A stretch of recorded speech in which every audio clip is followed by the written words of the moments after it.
Good morning, good afternoon, good evening. It all depends on your locations, and we hope that this news is meeting you at the right time. So, in Nigeria, there's all kinds of problems here and there.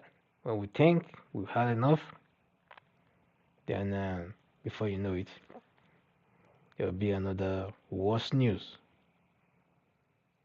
These things are becoming clearer by the day, although their intentions has not been hidden right from day one.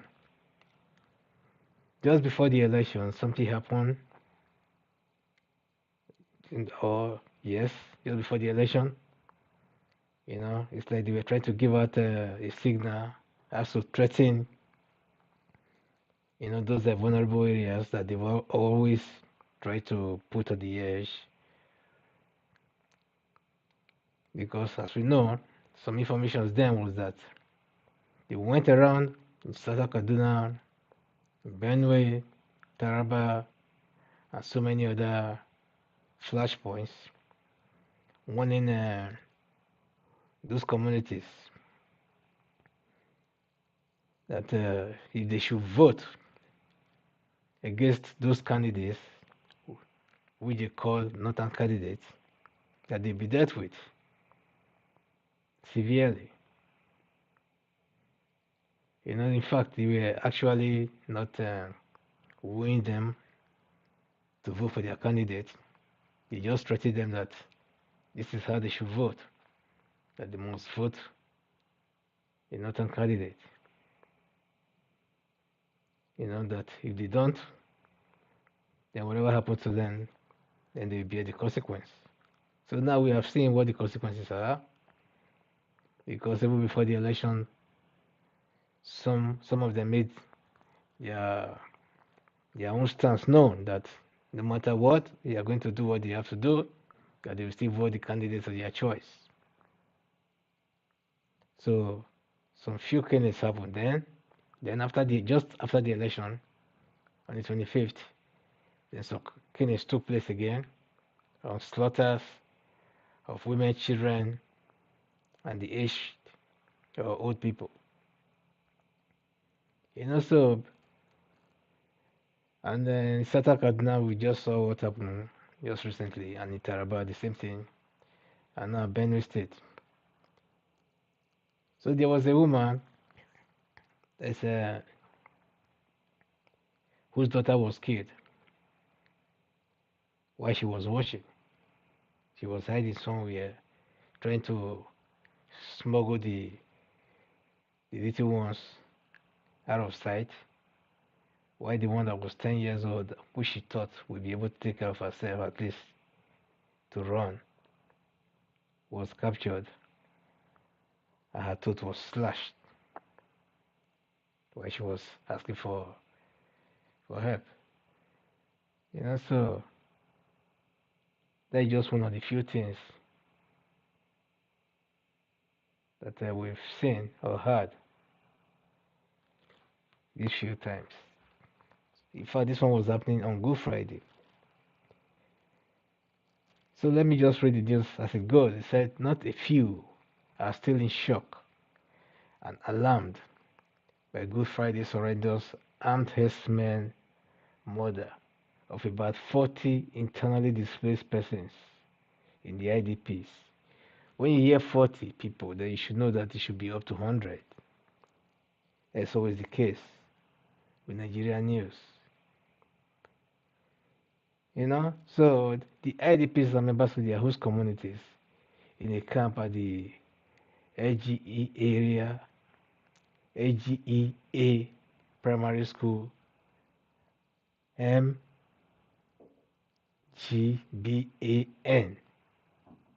Mban, in Yiv Council Ward of Guma, local government area of Benue State. You remember this Guma? This Guma was a very protected place back then by that man called Ghana. whom they later brandished to be a criminal simply because he was protecting his people and at the same time sometimes taxing his people to make them, pay for the security that, according to rumors, that was rumors then, to make them pay for the service that he was providing for them. So, but at the end of the day, when this man was doing what he has to do to protect his community, his people were not being killed by this Fulani herdsmen or by the Barudas. In fact, they were so scared of that guy that even the federal government have to get involved. They brandish him, declare him wanted, force the state government, to work with them, and at the end of the day to bring him down. So it was when the man accepted the peace offer, that they tried to, negotiate with him, that he came out from the bush, or from hiding, while he was trying to go to the state, to the state capital, because he already had a discussion with the state governor. That was when they caught him they caught him, and they killed him. In fact, the same police that was supposed to take him to the, to the governor's house, grab him, killed him. So from that moment on, a lot of people have said that this thing was a deliberate attempt, to try to finish this guy, because that time the guy was said to have had so many informations also. But now he was able to work with the Nigerian police and the Nigerian army, and some politicians who actually used him during that whole time. That most of the things that he was being accused of, that he was not involved in, according to him. So, but now they just killed that guy, wasted that guy. He's a family man as well, the wife and children. Ever since then, this Kuma have known no peace.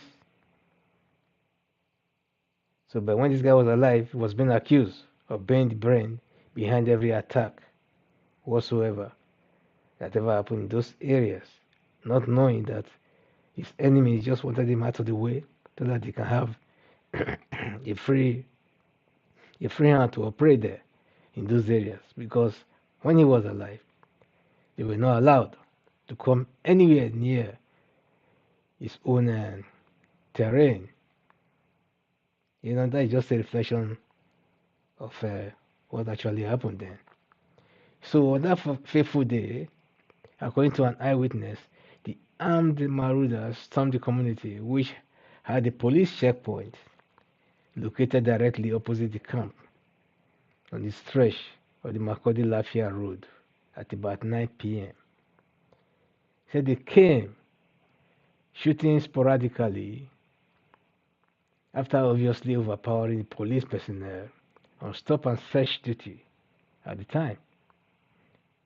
The invasion took the entire community unaware and left in its trail the death of women, many of them pregnant, children, and the elderly in the IDP camp, and host community who could not flee before the gunmen got to them.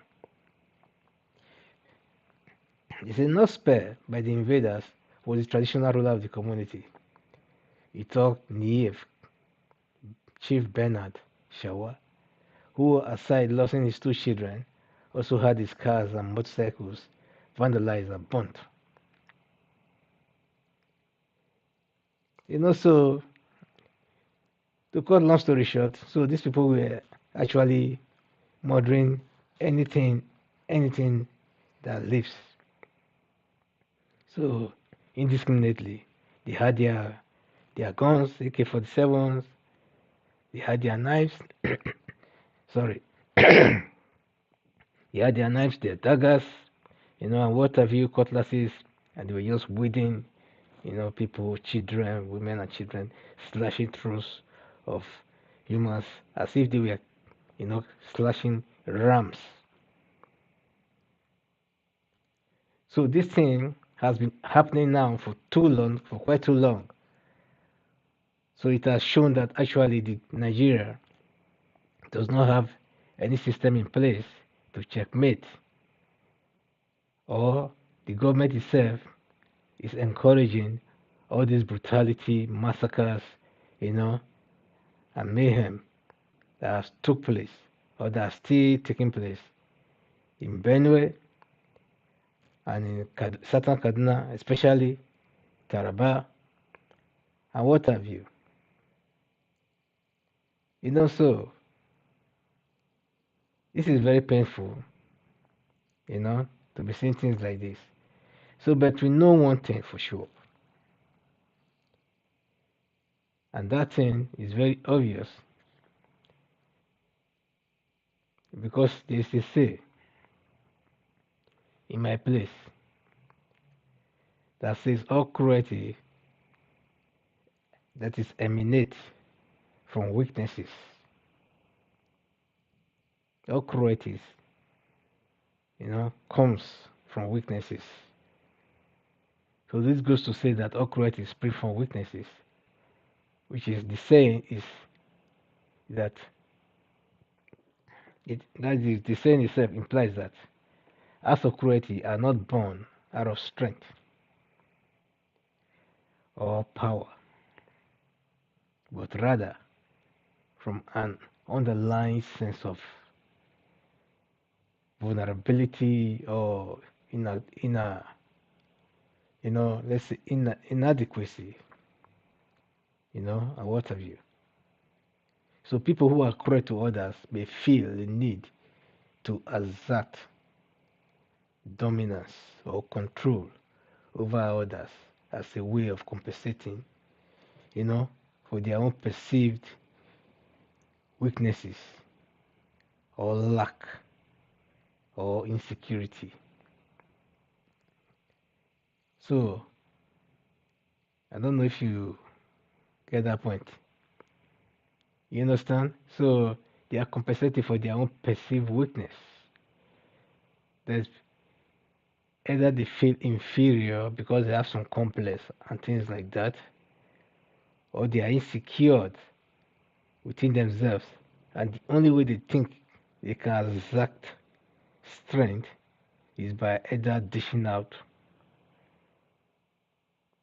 that aggression towards those people whom they see as superiors, actually. So, but they want to make you feel, like you are the weak ones.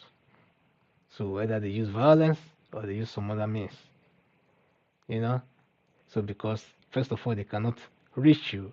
If they can reach you, then they can at least come in the form of any other thing to try to educate you or try to teach you something or brainwash you, during that process. So we cannot say that this could manifest in various forms such as bullying, abuse, or other aggressive behavior. So this saying suggests that if we can address the root cause of these weaknesses or vulnerability or vulnerabilities, we may be able to prevent acts of cruelty from occurring by building up self-esteem or confidence and sense of worth.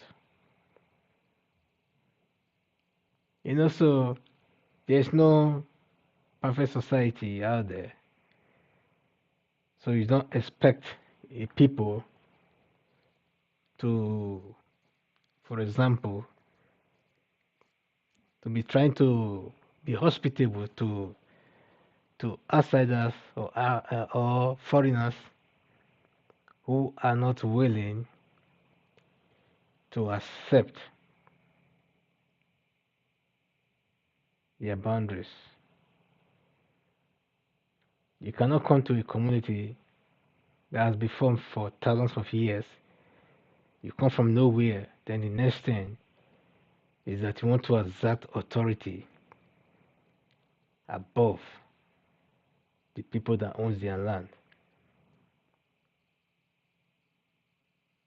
You want to suppress them at this time and age to take their land from them. Because these same people who are doing these things right now will be told that they are foreigners, that they came from Mali, Niger, and all those other, you know, desert area, landlocked area, where, in fact, that place has been, the that place has been the slaughtering ground as far as land issues are concerned in the past, let's say, 10 years. So I still remember when these same people were fighting in Mali and stuff like that, trying to, fighting with farmers and stuff like that, trying to, encroach into their land or encroach into their lands, and therefore causing all kinds of, killings and maiming and stuff like that. Then all of a sudden, when Buhari came on board, then he starts to invite these people that they should come into Nigeria. And Nigeria is their promised land. You still remember all that? I hope you do, because we are quick to forget.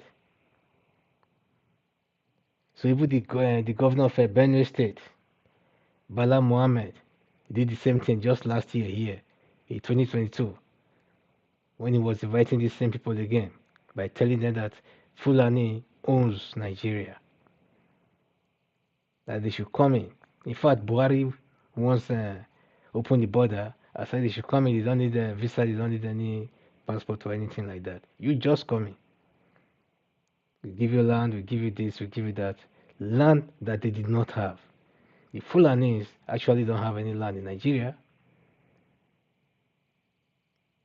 Some few states where they occupied and they've been able to exterminate large chunks of indigenous people over there in the north, like in the northwest, for example, or some part of the northwest. They don't even own lands there. So, but now they've concentrated on Kaduna South all these years, especially since the incoming of this Fulani dwarf called El Rufai. So they've concentrated in that area. So all these things, my point is, in all of this, when we are saying Fulani now, Fulani, Fulani, Fulani, Fulani, we are saying these things like all Fulanis are now killers and criminals. But that's not the case, if you ask me. And it can never be the case because that's called stereotyping. But some people of the Fulani race, or some of them in the political, class, they are trying to create something that does not exist, which is a kind of we, the Fulani, we can do this, we can do that, we can do that, and we can do this, and we can get away with anything. But that is not the case. No human is superhuman. And at the time you start to propagate this, and this thing turns to something else in the future, then a lot of people might not even understand where this thing is coming from. Because you are making the people to hate your race.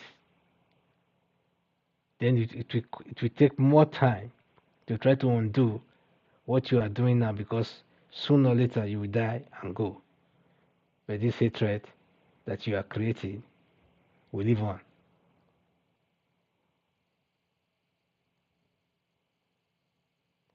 The same Fulani has been living peacefully with all these communities over the years, for the past 50 to 100 years and what have you. There's never been killings like this. That is quite, you know, strategic and directive towards some particular tribes. And yet, you see Mieti Allah coming out to claim responsibility for this. How can an organization that belongs to a certain tribe, the Fulani tribe, now come out and claim that yes, they did this thing out of revenge? What are you revenging, and how many Fulani has been killed in Benue and in Plateau and in Southern Kaduna, for example? That you keep killing and killing and killing and killing and killing, trying to create fear in the mind of the people. That is not possible, because what you are doing, we know. Because Buhari once said that this thing was done by foreigners. So he's trying to blame those Fulanis who were invited into the country, according to him. I'm not the one saying that they were the ones doing all this killing. But if really those people were the ones doing all these killings, don't you as a government have a responsibility to stop any kind of crime or killings that is taking place in any society? Supposing that the whole country was Fulani, for example, does it mean you will allow some Fulanis to be killing other Fulanis in the name of whatever this thing, simply because those Fulanis are Christians, or because those Fulanis are pagans, or simply because they are Muslim? Then you allow the other ones to start killing them without you taking any action? That's my question.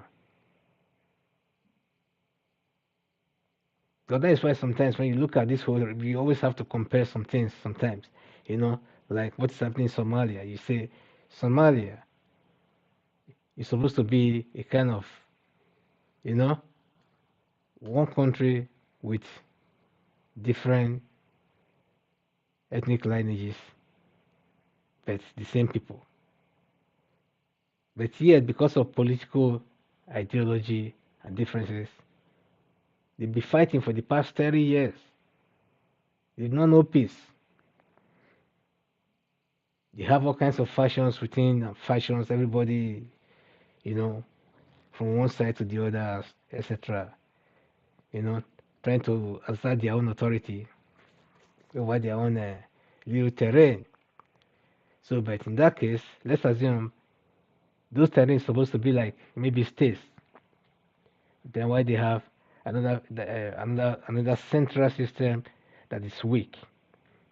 Why the states are much more powerful and autonomous, which means we have a central government that is merely, let's say, celebratory. But yet, they still have a country and have a functioning system. But why wouldn't they just agree on that? So the same thing applies to this issue of killings that is being claimed to be done by these Fulani headers. They are Fulani farmers, I guess, not only Fulani herdsmen that exist in Nigeria, but how come it's only the Fulani herdsmen that are always involved in all of these killings? Or are the people just being mischievous by saying or calling everybody, every killer or killer herdsman now Fulani herdsmen?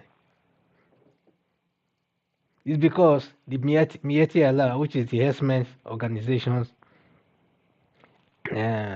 hierarchy, has already laid claim to doing all these killings without nothing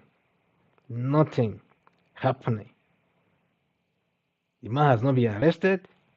He has not been called for questioning. Nothing.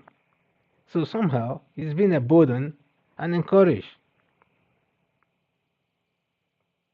So if anything happens to somebody's car, all you have to do is to, go there and give them another narration and say, yes, these people don't want us here. These people are against us. Do we own this land? This is our land. This is our fatherland. This is our this. This is our that. And those ones who are coming from outside who did not know, their left from right, who did not even, and we go to primary school and stuff like that. We say, really?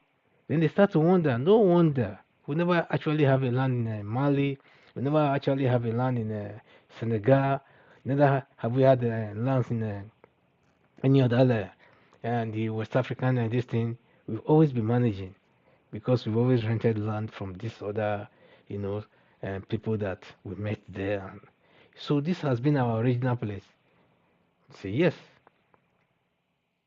And most of the people we are talking to, they were just born about maybe 20, less than 20 years ago. So anything you tell them, they are ready to believe you. So you pop them up, give them one thing or the other, then they go out there and start to do slaughter and say, go and reclaim your land. All this land belongs to you.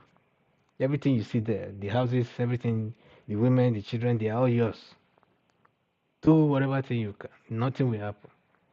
And really, they are doing all these things and nothing is happening. So they tend to, believe. And they keep killing. Until now, maybe another person will come again. Then before you see them again, when they start to hide, why some of them will be crossing the border again and running away. So these are the things happening. So this Benue issue, it's a very serious issue and a Southern Kaduna issue.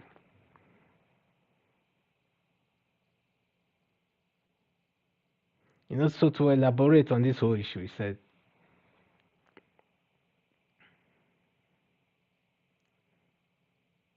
the implications of this saying implies that at this core, the saying suggests that cruelty is not a sign of strength, but rather a manifestation of underlying weakness or vulnerability. It's when people feel insecure, inadequate, or powerless, they may try to compensate for those feelings by asserting control or dominance over others. This can lead to various forms of cruelty, such as bullying, like I said before, or other forms of aggression. You know?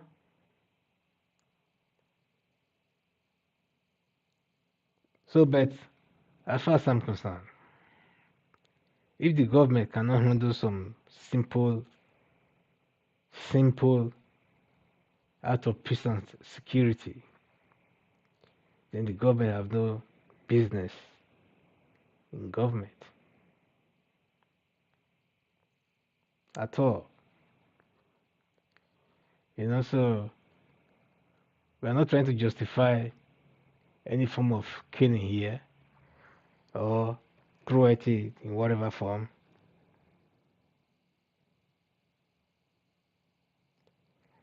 He said, but it's noteworthy that the saying does not excuse or justify acts of cruelty. Nor does this suggest that those who perpetrate cruelty should not be held accountable for their actions. Rather, it suggests that by understanding underlying causes of cruelty, we may be better equipped to prevent it from occurring in the first place. And also,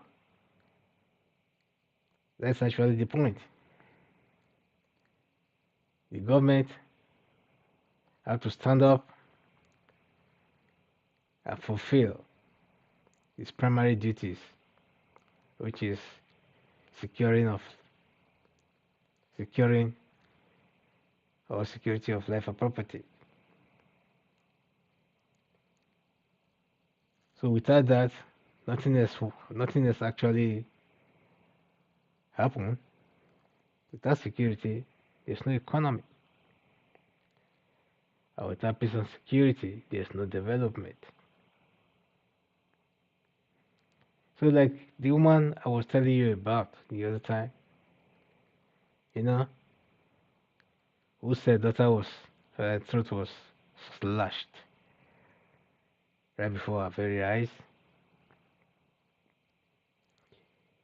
The trauma that she must have gone through and the trauma that she continued to go through for the rest of her life. You just can't imagine. And you can see that these people who are doing these things actually, they are not normal. They are extraordinarily, you know, high. They operate on another level. They are on drugs.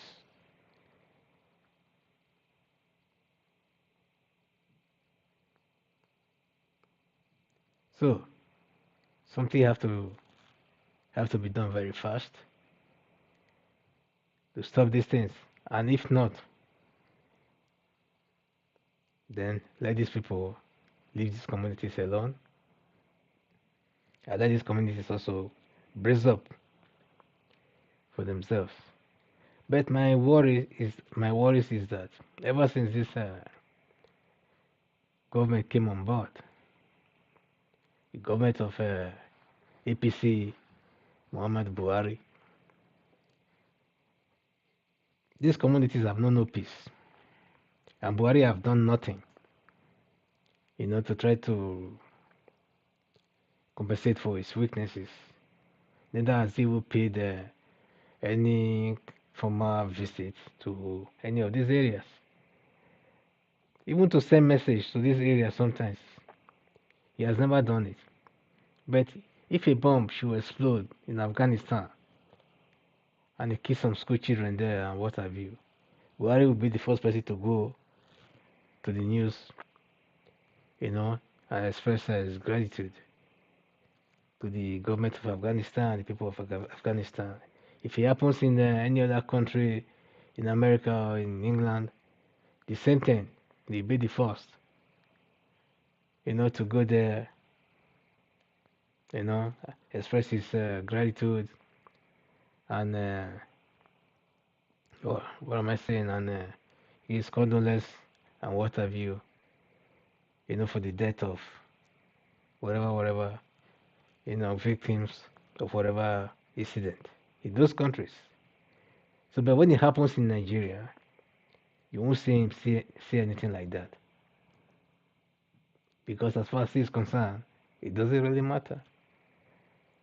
After all, he's used to it now. Even when they were killing 5, 10, he never said the same. No condolences were sent. So now they started to kill from 50 to 100 to 500 all in one soup. To him, it's just one of those things. Then the other day, he just came out and said they should forgive him. Nigerians should forgive him for tolerating him all these years, etc. Then you start to wonder. So this man knows that he was actually being, tolerated, and this man knows that he was not fit to be a president in a country like Nigeria. Because ever since he came on board, it has been one fire to another fire, from fry pan to fire, from fire, to hellish, coal or coal fire. So, ladies and gentlemen, this is not funny at all. So I feel for that woman, and I pray that God gave her the fortitude to bear the loss, and likewise all others who lost their loved ones in these incidents that took place. The other day, look at how they were heaping bodies of human beings in Kaduna, mass burial, and all kinds of things. So a lot of people are now already reading meanings to these things, as these people were being killed because of their political lineages and religion, because they choose to vote for the man that they were warned against not to vote for. So that is why they have to mobilize and deploy, because although they ranked the elections in favor of those same people, that they voted against, but because they saw the actual result, they were like, really? So if people still want to go and do this thing, definitely we show you.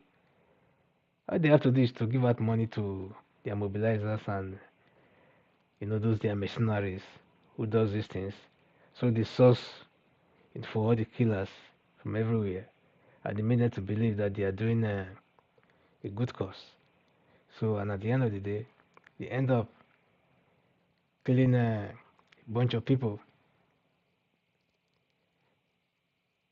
So, but my message to the Benue people and Kaduna, Taraba, Nasarawa, etc., is that they should wake up and plateau.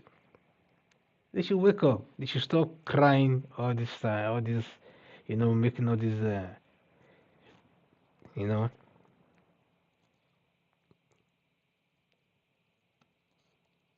all this negative attention that they are simulating, are taking in, because they are being weak.